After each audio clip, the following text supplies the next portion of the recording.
ചോദ്യങ്ങളും ഉപചോദ്യങ്ങളും ഇങ്ങനെ ചോദിച്ചുകൊണ്ടിരിക്കുക. ഇതൊക്കെ നമ്മൾ കുറെ കണ്ടതല്ലേ. ഇപ്പോ മെട്രോ പി രാജീവ് എതിര് നിന്നു. അദ്ദേഹം പത്രസമ്മേളനം നടത്തി പറഞ്ഞില്ലേ പ്രതിപക്ഷ നേതാവ്? ഒരു വീഡിയോ നമ്മൾ കണ്ടല്ലോ. സാക്ഷാൽ മെട്രോമാൻ പറയുകയാണ്, ശ്രീ പി രാജീവിന്റെ നേതൃത്വത്തിൽ മനുഷ്യച്ചങ്ങലയും ഡൽഹിയിലെ സമരവും പാർലമെന്റിലെ ഇടപെടലും ഉണ്ടായിരുന്നില്ലെങ്കിൽ DMRCക്ക് ഇതിന്റെ കരാർ കിട്ടില്ലായിരുന്നു, ഈ പദ്ധതി യാഥാർത്ഥ്യമാകില്ലെന്ന് പറഞ്ഞ് നമ്മുടെ മുന്നിലുണ്ടല്ലോ. ഇപ്പൊ പറയണ പൈപ്പ് ബോംബ് റോഡിനുള്ളിൽ സ്ഥലത്തിന്റെ താഴെ പൈപ്പ് ബോംബ് ഗെയിലിനെതിരെ സമരം നടത്തിയില്ലേ? എത്ര നാളായിട്ട് പറയുന്നു? അതായത് എന്തായിരുന്നു കാരണം? റോഡിൽ ശരിക്കും ഭൂമിക്കടിയിലൂടെ പൈപ്പ് വരുമ്പോ 10-1 നഷ്ടപരിഹാരമേ കിട്ടുള്ളൂ. ആ ഭൂമി ഏറ്റെടുത്താൽ നടപ്പ് വില കിട്ടും. 10-1 നഷ്ടപരിഹാരം കിട്ടുന്ന സാഹചര്യം ജനങ്ങൾ സംഘടിച്ചു. മാന്യമായിട്ടുള്ള നഷ്ടപരിഹാരം കൊടുക്കണമെന്ന് പറഞ്ഞാൽ അത് തെറ്റാണോ? അതാണ് വലിയ സംഭവമായിട്ട്. അതുപോലെ തന്നെ ഞങ്ങളുടെ നെഞ്ചത്തോടെ വിമാനം ഇറങ്ങുള്ളൂ എന്ന് ശർമ്മ പറഞ്ഞു. 10,000-കണക്കിന് ആളുകൾക്ക് സ്ഥലം നഷ്ടപ്പെട്ടപ്പോൾ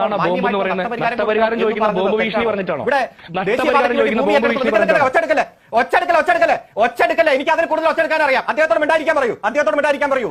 ദേശീയപാതയ്ക്ക് ഭൂമി ഏറ്റെടുക്കുന്ന സമയത്തല്ലേ ഈ പദ്ധതി കേരളത്തിൽ വേണ്ട 27 സംസ്ഥാന